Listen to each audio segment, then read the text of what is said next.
Hello everyone and welcome to the start of a new series with my review for Black Clover chapter 278. So, if you're already one of my subscribers, and you've been paying attention to the community tab for the last week or so, you probably have noticed that I am going to be starting a review series for Black Clover.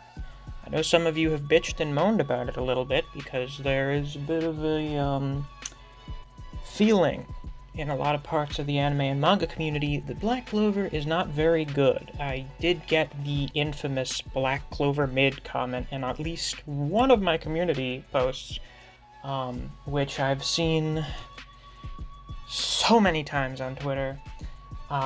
So, to put it to rest now, if you don't like Black Clover, people who are already subbed to me, don't watch the Black Clover videos. I know, it's a very wild concept. If you don't care for Black Clover, just don't watch my videos on it.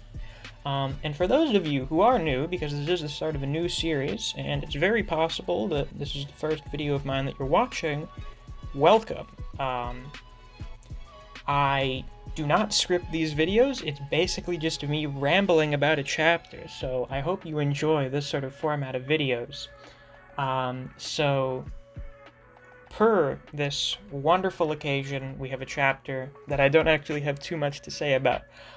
This is definitely the sort of start of this new, well, we're already in the Spade Kingdom arc, but this sort of feels like a new arc within the Spade Kingdom arc. I guess it's like the attack on the Spade Kingdom, or the Clyfot arc, the rescue Yami and Vangiant arc, whatever you want to call it.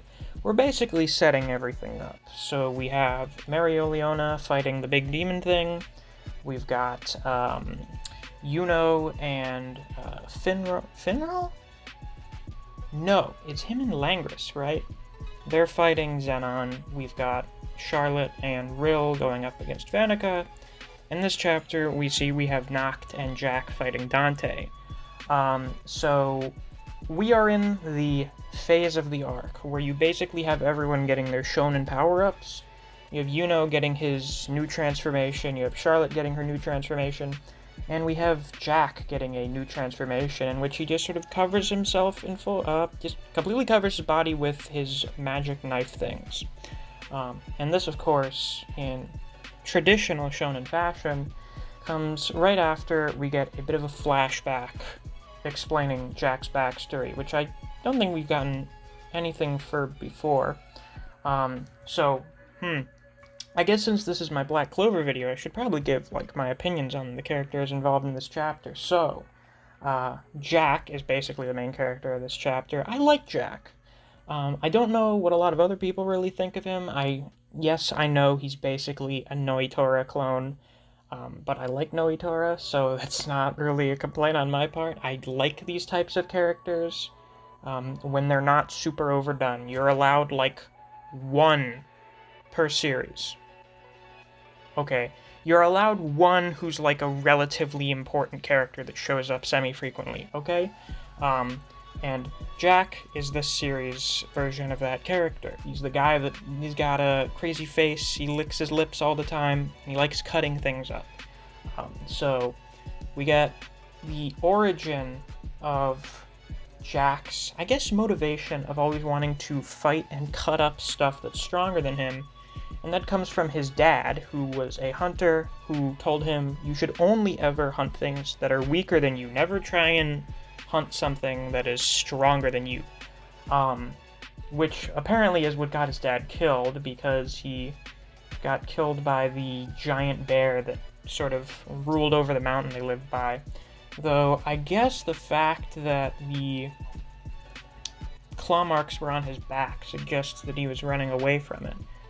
So actually, the lesson Jack learned was to not ever run away from something that's stronger than you, and to just try and fight it. And try and win, which is what he did, obviously, because it's just a giant bear and he has fucking magic.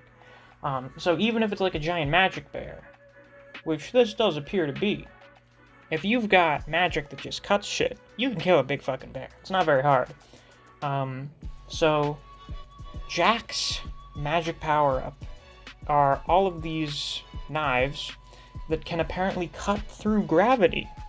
Or, well, I get the impression that it means it's cutting through magic, which is very fucking important because it's basically magic that makes Dante borderline unkillable. It's why he thinks only anti-magic can beat him. And, I mean, as we've seen, only anti-magic can beat him. It took Yami and Asta working together, and Asta using his anti-magic at the very last second in order to knock Dante unconscious, because it's the only way you can deactivate his body magic. So if Jack's new Severance magic spell is able to cut through Dante's body magic, then that means that, theoretically, he should be able to kill Dante. Do I think that's going to happen? Fuck no. Fuck no. Because Jack just showed up here.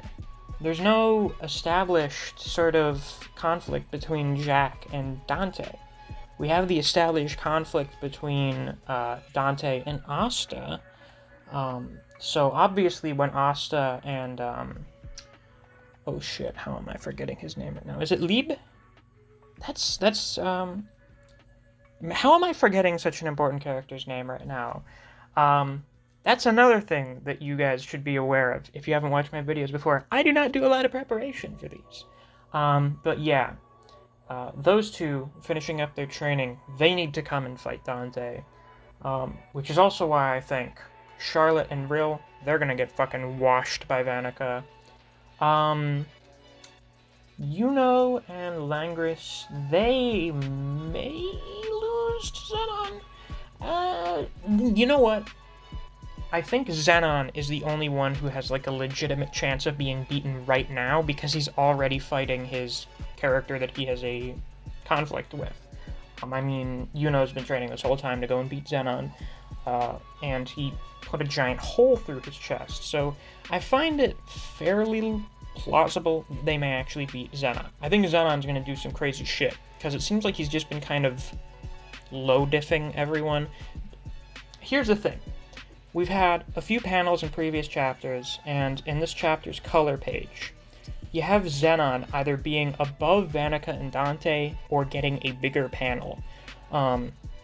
So there seems to be very, very subtle implications that Xenon is actually the strongest member of the Dark Triad, which would be sort of a, an interesting little twist, considering Dante gets to sit at the end of the table, and also has Lucifero as his devil, who is, I mean, it's Lucifer. So that would be an interesting twist, and I could see it happening. It does seem kind of plausible to me, because Xenon does seem like kind of the surprise twist villain guy. Not like it's a reveal that he's a villain, but like, surprise, Xenon is actually the most powerful member of the Dark Triad, so the final battle is actually against Xenon. I could totally see that happening.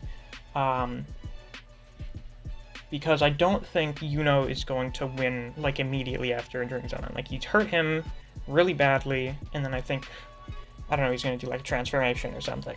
We'll have to see. But I think that one is going to turn into an actual fight. I think with Charlotte and Rill, they're going to get demolished. Well, I make it sound like they're going to get, like, zero diff, but they're gonna lose until Noelle can show up, because Noelle has to get stronger to fight Vanica. That was the whole reason she didn't kill her. So they're gonna fight. I don't have very much confidence in a lot of these characters. Jack's having his moment right now, but I feel like he's going to get absolutely smashed in a few seconds, so that Asta can show up after finishing his training and being able to fuse with his devil, so that he can 1v1 Dante, which would be pretty good. I guess, yeah. Man, I should have started doing fucking Black Clover reviews like 6 or 7 months ago when we had the Yami fight. Because I have to say, I really, really like Dante's powers. I don't know what it is, but gravity powers are, as far as I can tell, a relatively uncommon magical ability. It's actually really funny. The way that Dante uses gravity magic is basically the same way that it's used by the main antagonist of a D&D campaign I ran earlier in the year. So that's actually pretty neat. It just reminds me of how much I like gravity magic and how super fucking busted it is when you can just kind of make singularities on a whim. So that's basically all I have to say about this chapter. Where do I think it's going to go from this? I'm not really sure. We may jump back to Asta, because the last several chapters has just sort of been jumping between characters to see what they're doing. I mean, we started off with Marioliona fighting the demon, then we got Yuno versus Zenon, then we got Charlotte versus Vanica, and now we're here with Jack fighting Dante. So, we could jump over to Asta, we could see what's going on with Yami and Banjiance, or what next chapter could be is just a compilation of the Dark Triad being like, oh wow, you managed to damage me, okay, let's have some fun, and then just demolishing the Magic Knights who are fighting them. So, it could be any of those things. Once again, this is my first Black Clover review. Black Clover is not one of those series that I, like, go in discussion boards for and watch theory videos on. That's more of a thing I did for Jujutsu, or I've been doing for Jujutsu. And once again, this is my first Black Clover video, so presumably, once I start getting more into the discourse, I'm going to have a lot more stuff to talk about with each chapter. So if you did enjoy this video, which unfortunately I didn't have too much to talk about for, look forward to me actually having more stuff of substance to talk about in future videos. So, if you enjoyed this, please be sure to like, comment, subscribe, and click that notification bell so you don't miss any of my uploads. I will now be doing Black Clover reviews every week. Since Chainsaw Man is over for the time being, Black Clover is going to be my new Friday and Saturday series, so you can generally expect uploads for this on those days. If you enjoy other series such as Record of Ragnarok, Jujutsu Kaisen, and Kengan Omega, I do videos on those series as well, so if you're interested in those, you should definitely check out my channel. If you enjoy discussing Black Clover with other people, or you just enjoy the other content I produce in this channel, I highly suggest you check out my Discord server. I have a link to it on my channel. Thanks for watching, and I'll see you around.